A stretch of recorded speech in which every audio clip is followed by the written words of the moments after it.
जय श्री कृष्णा। ओम नमः शिवाय। गुरुर्ब्रह्मा गुरुर्विष्णु गुरुदेवो महेश्वर गुरुर्साक्षात् परं ब्रह्म तस्मै श्री गुरुवे नमः। ओम श्री गुरुदेवाय नमः।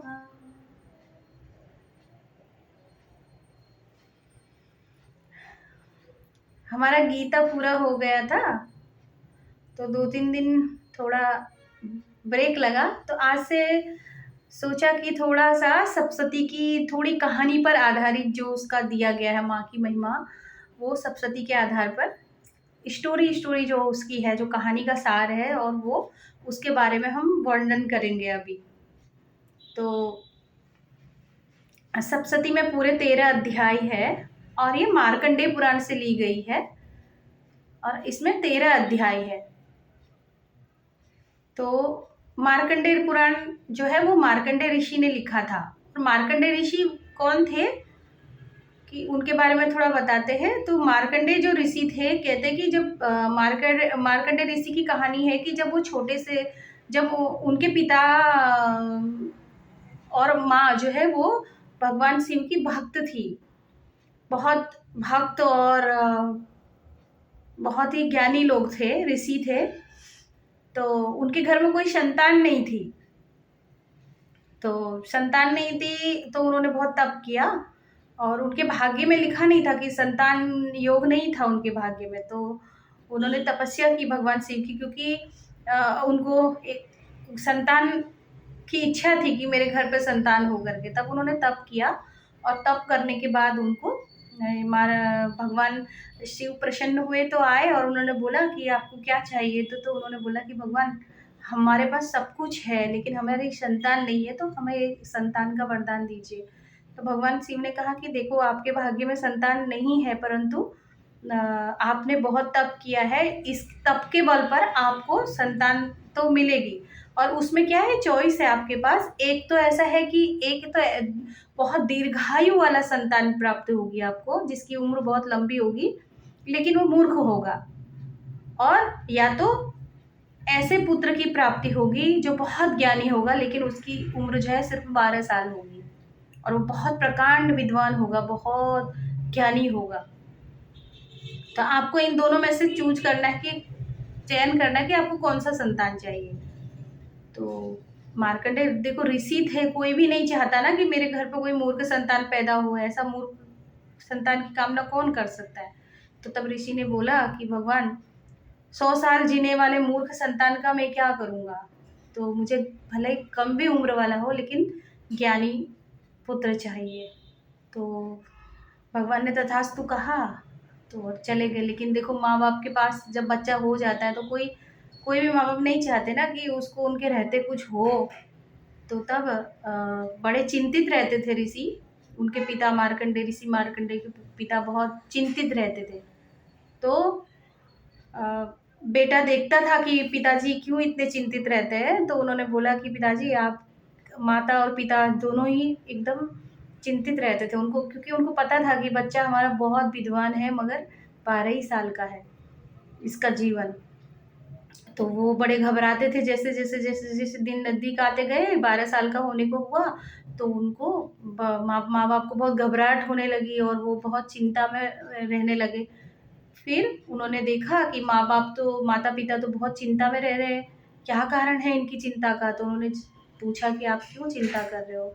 तो बहुत जिद किया। तो तब उन्होंने बताया कि बेटा, ऐसा ऐसा है कि तेरी उम्र जो है वो 12 साल ही है। उन्होंने बोला पिताजी, मैं कब 12 साल का हो रहा हूँ। तो उन्होंने बता दिया वो डेट है कि इस दिन तू 12 साल का पूरा हो जाएगा और तेरा जीवन काल उसी दिन खत्म हो जाएगा। तो मार्कंडेय ऋषि छोटे तो थे, बच्चे थे, लेकिन वो बहुत विद्वान और ज्ञानी तो थे ही वो, शिव के आशीर्वाद से। तो वो मंदिर में बैठे रहे। उन्होंने बोला कि जब यमराज आएगा तो मैं स्वयं भगवान शिव के पास ही बैठा रहूँगा, है ना, और पकड़ूंगा उनको और उनको छोड़ूंगा ही नहीं, उनको पकड़े रहूँगा, तो कैसे मुझे यमराज लेके चले जाएंगे। तो उन्होंने जो है भगवान शिव के मंदिर में चले गए और वहाँ से निकले ही नहीं। और तो वो यमराज जब आए बोले चलो तुम्हारा तो उम्र हो गया है, तो उन्होंने बोला नहीं मुझे नहीं, मैं तुम्हारे साथ नहीं जाऊँगा। तो उन्होंने शिवलिंग को ऐसे पकड़ लिया पकड़ लिया और बोलते बोलते बोलते बोलते उन्होंने, उनके मुंह से महामृत्युंजय का मंत्र जो है निकला। महामृत्युंजय मंत्र बोलते हैं ना, ओम त्र्यंबकम यजामहे, तो वो मंत्र उनके मुंह से निकला। तो निकला निकला निकला तो भगवान शिव जो है प्रसन्न हो गए। और कहते हैं ना जिसके साथ स्वयं महाकाल हो तो उसका काल भी क्या बिगाड़ सकता है, क्योंकि वो स्वयं महाकाल के शरण में थे। तो भगवान प्रकट हुए तो उन्होंने बोला कि नहीं तुम मार्कंडेय को नहीं ले जा सकते, क्योंकि वो मेरी शरण में आया हुआ है, तो मैं इसको आप तुम नहीं ले जाने दूंगा। तब यमराज ने कहा कि देखो प्रभु, आप जो सृष्टि के नियम के खिलाफ जा रहे हैं। क्यों? क्योंकि सृष्टि का नियम है कि जब जिसका जो दिन होता है वो उसको जाना ही होता है। तो आप प्लीज आज आप कृपा करके इसको मुझे ले जाने दीजिए। तो भगवान शिव ने कहा नहीं, ये मेरी शरण में है और मेरा भक्त है, एकदम प्रिय भक्त हो गया है, तो इसको आप नहीं ले जा सकते। तो भगवान शिव ने कहा कि देखो जो काल महाकाल है वो ही काल को भी बदल सकते हैं ना। लेखा उसके महाकाल की जो भक्ति करता है तो महाकाल उसके ऐसे आने वाले अरिष्टों को भी निवारण कर सकते हैं, दीर्घायु उसको देते हैं। तो भगवान ने कहा कि इसने मेरी भक्ति की है और मेरी शरण में है, इसलिए जो भी मेरी शरण में रहेगा, जो भी मेरी भक्ति करेगा उसको उसका काल भी कुछ नहीं बिगाड़ पाएगा, है ना। तो भगवान ने फिर मार्कंडेय ऋषि को अभय दान दिया, जीवन दान दिया। और स्वयं महाकाल ने जब उनको जीवन दान दिया तो उन्होंने बोला कि मार्कंडेय पुत्र मार्कंडेय कि आज तुम्हारे मुंह से जो ये मंत्र निकला है, जो इस मंत्र ये जो है दुनिया में बहुत लोगों के काम आएगा। और जो भी बीमार होंगे, दुखी होंगे अपने जीवन में, जो जिनकी अल्प आयु में जिनकी मृत्यु का योग होगा, तो वो भी अगर इस मंत्र का जाप करेंगे और इस मंत्र को पढ़ेंगे, जाप करेंगे, तो उनको भी जीवन दान मिलेगा, उनकी अल्प मृत्यु से उसको वो बच जाएगा। तब से देखो महामृत्युंजय, कोई बीमार होता है तो हम महामृत्युंजय का ही जाप करते हैं, तो वो बहुत ठीक भी हो जाते हैं ना। जिनको अरिष्ट होता है, कुछ मारक योग होते हैं कुंडली में, बहुत सारे होते हैं ना जिनको हम जानते नहीं है, पर भगवान की शरण, महाकाल की शरण में जाने से वो सारा टल जाता है। तो फिर उन्होंने बोला कि पुत्र तू पूरे दुनिया में नाम करेगा और तू दुनिया को ज्ञान देगा। तो तब उन्होंने मार्कंडेय पुराण लिखा था। तो वही पुराण मार्कंडेय ऋषि की उसी पुराण में से कि दुर्गा सप्तशती को भी लिया गया है। इसमें मंत्र है जो माँ की शक्ति क्या है उसके बारे में इसमें पूरा विस्तार से वर्णन किया गया है। तो ये जो सप्तशती है वो मार्कंडेय पुराण से ली गई है। तो इसमें क्या है कि इसकी कहानी है कि सूरत और वैश्य, सूरत नाम के राजा और वैश्य नाम के समाधि का जो वर्णन है, और मेधा ऋषि उनको बता रहे हैं माँ जगजननी के बारे में। तो मार्कंडेय ऋषि कहते हैं, मार्कंडेय ऋषि ने लिखा हुआ है। तो तब उन्होंने कहा है कि सूर्य जो है ना, भगवान सूर्य के पुत्र थे, सावर्णी भगवान सूर्य के पुत्र थे, जो 8वें मनु थे, है ना। मनु, हम लोग सब मनु की संतान है बोलते हैं कि नहीं बोलते हैं ना। तो क्या हुआ था, मनु कहे जाते, उनको उत्पत्ति की कथा, वो कैसे उत्पन्न हुए और विस्तार पूर्वक कहते हैं, सुनो। मार्कंडेय ऋषि बोल रहे हैं, अभी इसमें बता रहे हैं कि जो सूर्य के पुत्र थे सावर्णी, उनकी उत्पत्ति कैसे हुई, और उनकी उत्पत्ति की कथा जो है इसमें पूरा बताया गया है। तो सूर्य कुमार महाभाग सावर्णी भगवती महामाया के अनुग्रह से जिस प्रकार मनवंतर के स्वामी हुए। मनवंतर एक समय काल है, जैसे अपना युग होते हैं ना, जैसे साल होता है, दिन होता है, फिर सप्ताह हो गया, महीना हुआ, फिर ऐसे करके करते करते मनवंतर होते हैं, कल्प होते हैं, मनवंतर होते हैं। ऐसी समय की अवधि होती है कि इस समय पर जो है वो पैदा हुए। तो अनुग्रह से मनवंतर के स्वामी बने माँ की कृपा के साथ। मतलब कहते कि भक्ति से क्या नहीं मिलता, है ना। भक्ति भक्ति से सब कुछ मिलता है। भक्ति में ऐसी अनुग्रह है, कृपा है भगवान की, उससे हमें कुछ भी मिलता है। और भक्ति के बिना अगर कुछ मिलता भी है वो दुख का कारण है, लेकिन भक्ति से जो मिलता है वो हमें सुखी जीवन देता है, सुख प्रदान करता है। तो तब महामाया के अनुग्रह से जिस प्रकार मनवंतर के स्वामी हुए, वही प्रसंग में सुनाता हो गया थे भगवान। तो पूर्व काल की बात है, स्वारोचिस मनवंतर में, स्वारोचिस मनवंतर जो था उसमें सूरत नाम के राजा थे। अब देखो ये कहानी का थोड़ा सा यहाँ पे समझेंगे और इसकी फिर लास्ट में जाके इसका पूरा बताया गया है ना। सावर्णी किसके पुत्र थे? सूर्य के पुत्र थे, 8वें मनु थे, है ना। वो बाद में हुए, बाद में जो माँ महामाया ने जब वरदान दिया था तो उसके बाद उनका, इसको हम लास्ट दिन जब लास्ट वाला अध्याय आएगा तो तब इसका बारे में हम पूरा बताएंगे कि क्या क्या हुआ था। तो इस समय जो कहानी की जो बात की जा रही है वो सावर्णी मनु कैसे बने, सूर्य के पुत्र थे ना, 8वें मनु कहे जाते थे।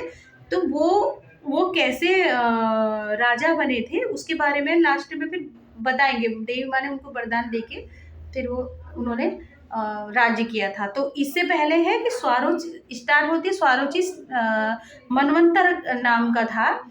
जैसे कलयुग सतयुग ऐसा होता है ना, ऐसे मनवंतरों के भी नाम है। तो वो स्वारोचिस नाम का मनवंतर है, उसमें सूरत नाम के एक राजा थे, राजा सूरत थे। तो क्या हुआ था, राजा सूरत जैसे सूर्यवंश चंद्रवंश है ना, सूर्यवंश में जैसे कौन, राम सूर्यवंशी थे, बहुत सारे राजा चंद्रवंशी होते, ऐसे ही वो चैत्र वंश में उत्पन्न हुए थे सूरत नाम के राजा। तो उनका समस्त भूमंडल पर भी अधिकार था। वे प्रजा का अपने औरस पुत्रों की भांति धर्म पूर्वक पालन करते थे। तो अपने पुत्रों की तरह, सगे पुत्रों की तरह अपनी प्रजा का भी पालन करते थे। बहुत ही धर्मात्मा थे वो राजा, सूरत राजा जो थे। तो भी इतना करने के बाद भी उस समय कोला विध्वंसी नाम के क्षत्रिय थे, कोला विध्वंसी नाम था उनका, वो क्षत्रिय थे।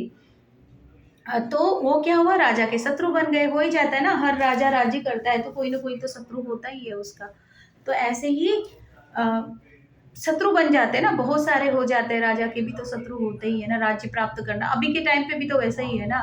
देखो कई देश हमारा आजू बाजू वाले पड़ोसी वाले देश शत्रु बने हैं। किसी का क्या लिया है बताओ, किसी ने कुछ नहीं लिया। हमारा देश अपनी तरह चलता है, लंका अपनी तरह चलता है, पाकिस्तान अपनी तरह से, बांग्लादेश अपनी तरफ से, लेकिन फिर भी देखो लड़ने के लिए, छीनने के लिए, प्राप्त करने के लिए रहता है। ऐसे ही सूरत राजा जो सूरत थे, स्वारोचिस मनवंतर में सूरत नाम के जो राजा थे, चैत्र वंश में उनका जन्म हुआ था। वो बहुत धर्मात्मा थे, प्रजा का अपने पुत्रों की तरह वो पालन करते थे। तो भी उनके शत्रु थे, कोला विध्वंसी नाम के क्षत्रिय थे जो उनके शत्रु थे, बन गए वो। और राजा की जो दंड नीति थी ना वो बहुत प्रबल थी, बहुत न्यायप्रिय थे राजा। तो उनका शत्रुओं के साथ युद्ध हो गया, लड़ाई हुई। तो कोला विध्वंसी तो संख्या में कम थे, राजा की बहुत बड़ी सेना थी, है ना, लेकिन कोला विध्वंसी जो उनके क्षत्रिय, जो उनके शत्रु बने, बहुत कम थे, उनकी संख्या बहुत कम थी। तो भी राजा सूरत युद्ध में उनसे परास्त हो गए, है ना। तब वे युद्ध भूमि में अपने नगर को लौट आए, फिर भी हार गए और अपने नगर को लौट आए। तो फिर क्या हुआ था, लौट आए तो केवल अपने देश के राजा होकर रहने लगे। कहाँ उनका पूरा पृथ्वी पर राज्य था। तो कुला विध्वंसी जो क्षत्रिय थे उन्होंने उनको हरा दिया और उनका सिर्फ अपने नगर, जो अपना राज्य था, वहीं एक ही नगर के राजा बनकर रह गए। तो समूची जो पृथ्वी पर उनका राज्य था सब चला गया। किंतु वहां भी उन प्रबल शत्रुओं ने उस समय महाभाग राजा सूरत पर आक्रमण कर दिया।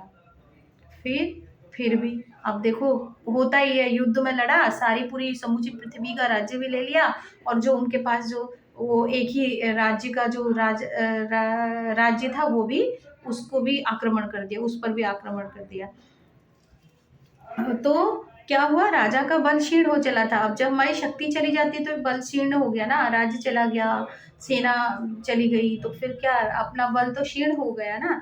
इसलिए उनके दुष्ट बलवान और दुरात्मा मंत्रियों ने क्या किया, देखो जब राजा हमारा राजा जब शीर्ण बल हो जाता है ना, तो क्या होता है, वहाँ के जो हम मंत्री होते हैं, जो दुष्ट बलवान दुरात्मा मंत्रियों ने क्या किया, राजधानी में भी राज की सेना और खजाने को हथिया लिया, फिर सेना को भी छीन लिया और खजाना भी ले लिया। होता ही ना ऐसा। अभी देखो हम कितनी बार देख चुके हैं ना, अभी अभी बांग्लादेश में देखो सत्ता परिवर्तन हुआ तो क्या हुआ, वहाँ पे राष्ट्रपति भवन में लोग पहुंच गए, सब छीन लिया, सब तोड़ दिया। उसको भी देखो, वहाँ की जो थी शेख हसीना, उसको भी यहाँ लेके आ गए, आना पड़ा, भागना पड़ा। तो ऐसे ही होता है, जब आपका बल क्षीण हो जाता है तो सब आपको जो भी आजू बाजू दुष्ट लोग होते हैं ना, वो फिर छीन लेते हैं सब कुछ। ऐसे ही हमारे देश में पहले भी आक्रमण हुए तो सब कुछ छीन लिया गया था हमारा। तो ऐसे ही उनका भी, राजा का भी सारा जब बल चला गया, जब शत्रुओं ने उनका पूरा राज्य छीन लिया, तो जो भी बचा था वो दुष्ट दुरात्मा जो मंत्री लोग थे उन्होंने छीन लिया। तो राजा राज की खजाने का हत्या लिया, तो सूरत का प्रभुत्व नष्ट हो गया। अब राजा का शक्ति रही नहीं उसके बाद, इसलिए वे शिकार खेलने के बहाने घोड़े पर सवार होकर जंगल चले गए। क्या करते वहां पे, है ना, जान बचाते हुए भागे, कि उन्हें भी तो कोई मार सकता था, इसलिए वो जान बचाते हुए अपना भागे। कुछ था ही नहीं उनके पास, क्षीण हो गया पूरा बल। तो फिर क्या हुआ, इसलिए शिकार खेलने के लिए गए और वहां उन्होंने विप्रवर मेधा मुनि का आश्रम देखा, है ना। जंगल जब जाते हैं तो जो ऋषि मुनि लोग होते हैं जंगल में तपस्या कर रहे होते, तो मेधा ऋषि वहां पे जंगल में तपस्या कर रहे थे, उनका आश्रम था वहां पे, तो वहां चले गए, है ना। जहाँ कितने ही हिंसक जीव अपनी स्वाभाविक हिंसावृत्ति को छोड़कर परम स्वभाव में रहते थे। तो जो ऋषि मुनि होते हैं, संत होते हैं, उनका तो स्वभाव खुद का भी प्रेम भरा होता है, तो और उनके आजू बाजू जो भी जीव है, पशु है, वो हिंसक पशु भी बड़े प्रेम से रहते थे। राजा ने देखा कि देखो मेधा ऋषि का जो आश्रम है, ये मतलब कितना अद्भुत है। बाहर आप देखो तो कि तो सब शत्रु बने हुए हैं एक दूसरे के। संसार में भी जब जाकर देखते हैं तो एक दूसरे के शत्रु छीनने के लिए, एक दूसरे को नुकसान पहुंचाने के लिए ऐसे रहते हैं। लेकिन ये कैसा अद्भुत जगह है मेधा ऋषि का आश्रम, कि जहाँ पर हिंसक पशु भी प्रेम के साथ रहते हैं, प्रेम का व्यवहार करते हैं, शांत रहते हैं। मुनि के बहुत से शिष्य और उस वन की शोभा बढ़ा रहे थे, उनके शिष्य भी आश्रम में रहते हैं, तो उनके शिष्य भी होते हैं वहाँ पे। वहां जाने पर मुनि ने उनका सत्कार किया। संत जो होते हैं वो सबका ही सत्कार करते हैं ना, जिनका नेचर में शुद्धता होती है वो सबका ही सत्कार करते हैं। मुनि वे उन मुनि श्रेष्ठ के आश्रम पर इधर उधर विचरते हुए कुछ काल तक रहे, क्योंकि जगह ही नहीं थी उनके पास, कहाँ रहते वो, तो उनका पूरा राज्य चला गया, जंगल पर आ गए, तो फिर मेधा ऋषि के आश्रम में रहने लगे। तो लेकिन वहां रहने पर भी क्या हुआ,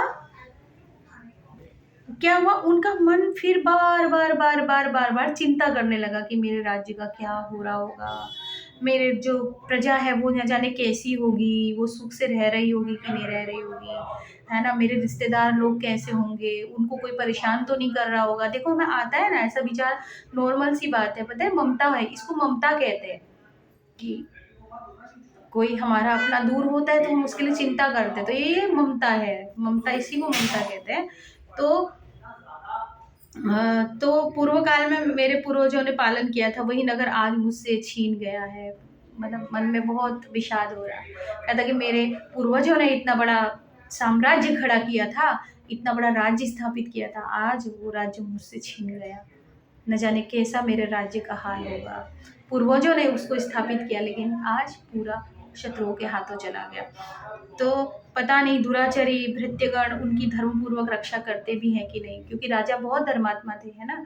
तो उनके दुष्ट जो भाईचारे मंत्री लोग थे, वो न जाने उनके साथ कैसा व्यवहार करते होंगे, ऐसा सोच रहे थे। तो जो सदा मद की वर्षा करने वाले शूरवीर था, वो मेरा प्रधान हाथी अब शत्रुओं के अधीन हो गया होगा। अपने हाथी के बारे में सोच रहे हैं, है ना। कौन होकर भोगता होगा, जो लोग मेरी कृपा, धन और भोजन पाने सदा मेरे पीछे चलते थे, वे निश्चय अब दूसरे राजाओं के पीछे चल रहे होंगे। तो कितना सोचते हैं ना, हम लोग भी तो ऐसे ही सोचते हैं कि ये ममता कहते हैं, देखो वो ममता, है ना, जो चला गया, अब मेरा है ही नहीं वो, जो मेरे हाथों से चला गया, मैं उसके बारे में भी सोच रही हूँ। तो ममता मोह है। राजा को पता है उसका राज्य छीन गया, उसके हाथी चला गया, उसके पूरा राज्य जो पितरों ने उसके जो पूरा राज्य स्थापित किया था वो उसके हाथों से चला गया है। तो भी सोच रहा है कि मैं तो राजा था, महल में रहता था, लोग मेरे आगे पीछे घूमते थे, अब वो किसी दूसरे राजाओं के आगे पीछे घूमते होंगे। वो विचारों में अपने उनको तूफान चल रहा है मन के अंदर। इसको कहते हैं मोह ममता का तूफान। हम लोग भी ऐसे ही करते हैं ना, ये चला गया, वो जो भूतकाल में चले जाते हैं। अब जो चला गया वो तो मेरा है नहीं ना, मन दुखी हो रहा है, भूतकाल में गया दुखी हो रहा है मन। तो तो उन अव्ययी लोगों के द्वारा खर्च होते होने के कारण अत्यंत कष्ट से जमा किया हुआ मेरा धन सब खत्म हो गया होगा अब। ये और भी कई बातें सूरत सोचते रहते थे। तो एक दिन उन्होंने वहां विप्रवर मेधा के आश्रम के निकट एक वैश्य को देखा। वैश्य भी आया, है ना, वैश्य भी वहां पे पहुंच गया था एक। तो उन्होंने बोला कि तुम कौन हो, या वैसे से राजा ने कहा कि तुम कौन हो, वहां तुम्हारे आने का क्या कारण है, तुम किस लिए यहाँ पे आए हो, तुम क्यों शोकग्रस्त और अनमने से दिखाई देते हो। राजा सूरत यह प्रेम पूर्वक कहा हुआ वचन सुनकर वैसे ने विनीत भाव से उन्हें प्रणाम करके कहा, है ना, कि तुम दिखने में तो तुम अच्छे लग रहे हो, पर तुम इतने दुखी क्यों हो, वैसे से कहा सूरत, राजा सूरत ने। तो आज हम यहीं तक पढ़ते हैं, इसके बाद आगे हम इसको पढ़ेंगे। ओम सर्वमंगलमांगल्ये शिवे सर्वार्थसाधिके शरण्ये त्र्यंबके गौरी नारायणी नमोस्तुते, नारायणी नमोस्तुते, नारायणी नमोस्तुते।